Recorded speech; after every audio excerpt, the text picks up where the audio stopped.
Who doesn't like a good timeline? I'm a big history guy, so a lot of that's going to play out in this. Couple things on the timeline.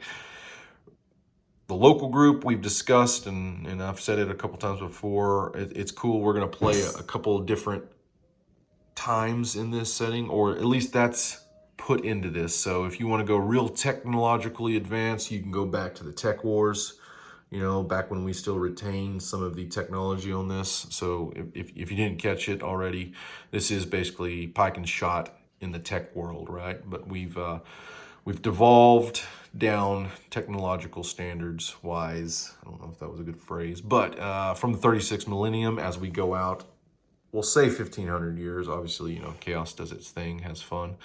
Maybe that's not actually 1500 years, if you catch my drift. But over these millennia, we have lost our STCs, our Mechanicum components. The Adeptus Mechanicus was kind of wiped out during this war here, as it is known in the Imperial sense. You know, year zero obviously was the year we were cut off. Meteorites coming down one of the moons, sending a lot of warp, psychic dust and meteors down to the planet. We can harvest that using that actively in Mordheim right now. Plague of Unbelief. So this is a funny, we wrote this a long time ago, but you know, pandemic going on all now. This is a respiratory disease, yeah, caused by our crop rotations. So a little bit on that later. Yeah, we're mining the warp dust, like I said, using that in our current campaign. Just a shout out to Gelida, named a place called Goleta.